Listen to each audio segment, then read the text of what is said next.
pain here and there. এবং হঠাৎ করে আমার এই সব জায়গায় ব্যথা শুরু হয়। And I said, uh-oh. আমি বলছিলাম যে আমি কষ্ট পাচ্ছি। I wonder if I'm going to live long. আমি ভাবছিলাম যে আমি কি আর বেশি দিন বাঁচবো কি বাঁচবো না। And I quickly dried myself. আমি তো নিজে গাড়িও হয়তো চালাতে পারবো না। I went to my study. আমি আমার অধ্যয়ন করতে গেলাম।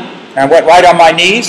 এবং আমার স্টাডির ঘরে পড়ার ঘরে আমি হাঁটুতে এবং প্রার্থনা করলাম। You know what went through my mind?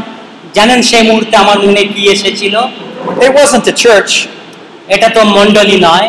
I trained up people. They can carry on. এবং আমি যদি নাও থাকি আমি তো লোককে শিক্ষা দিয়েছি তারা নিজেদের মণ্ডলীকে পরিচালনা করবে। What I thought about was my family. এবং আমি আমার পরিবারের বিষয়ে কি ভেবেছিলাম? God started bringing them, each of them, to my mind as I was praying. এবং আমি যখন প্রার্থনা করছিলাম আমার পরিবারের প্রত্যেক সদস্যের কথা এক এক করে আমার মনে পড়ছিল। And perhaps preparing to die, I was praying for them.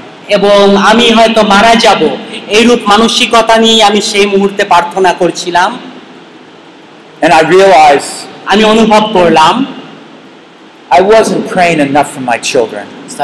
I was not praying enough for my children. আমি আমার পরিবারের সন্তানদের জন্য যথেষ্ট প্রার্থনা আমি আজ অবধি করিনি।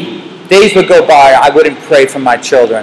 অনেক দিন পার হয়ে গেছে আমি যতখানি বাচ্চাদের জন্য প্রার্থনা করার দরকার ছিল আমি করিনি। And I realized I wasn't properly training them. এবং আমি তাদের সঠিকভাবে শিক্ষাও দিতে পারিনি। And I dedicated myself, Lord, you gave me these children. আমি তখন বললাম যে হে ঈশ্বর তুমি এই সন্তানদের দিয়েছো তোমার প্রতি আমি এদের উৎসর্গ করেছি। Please help me. আমাকে সাহায্য করো।